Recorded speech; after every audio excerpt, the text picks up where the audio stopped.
High বন্ধুরা, স্বাগত আপনাদের রাতের ছায়া ব্রডকাস্টে। সাথে আমি অর্পিতা। আজকের ঘটনাটি শুরু করার আগে বলে রাখি, কেউ ঘটনাটিকে সিরিয়াসলি নেবেন না এবং ঘটনাটি গল্পের ছলে শোনার অনুরোধ রইল সবার কাছে। তবে চলো দেরি না করে গল্পে ফেরা যাক।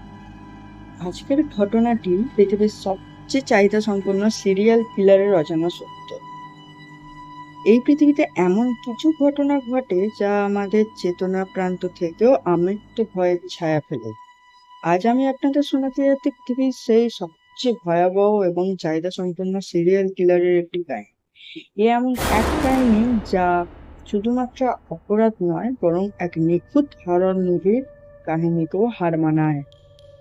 1980 সালের একটি রাত, মিসিসিপির একটি শহর। একের পর এক যুবতী মেয়ে অদৃশ্য হয়ে যাচ্ছে। কে করছিল এই কাজ আর কেন?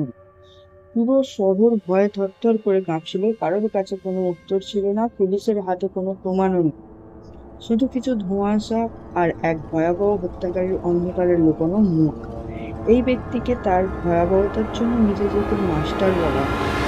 সে কখনো তার শিকারকে নিজে হাতে খুন করতো না, বরং তাদের এমন এক অবস্থায় নিয়ে যেত যেখানে মৃত্যু তাদের একমাত্র মুক্তি।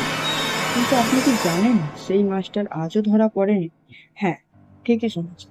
আজও সে লুকিয়ে আছে কোথাও আমাদের চারপাশেই। হয়তো তার সম্পর্কে শেষ যে তথ্য পাওয়া যায় তা হলো সে এখনো তার শিকারের খুঁজে রয়েছে।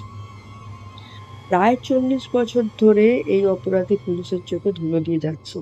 তার ভয়ঙ্করতা এবং নিখুঁত পরিকল্পনার জন্য সে আজও পৃথিবীর সবচেয়ে চাহিদা সম্পন্ন ব্যক্তি হিসেবে পরিচিত।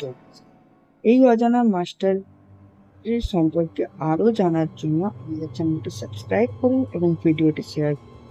এই পৃথিবীতে এমন অনেক কিছু ঘটে যা আপনার কল্পনারও বাইরে। সাবধান থাকুন, কারণ হয়তো আপনার আশেপাশেই রয়েছে কেউ যে আপনার আতঙ্কের কারণ হয়ে উঠতে চলেছে।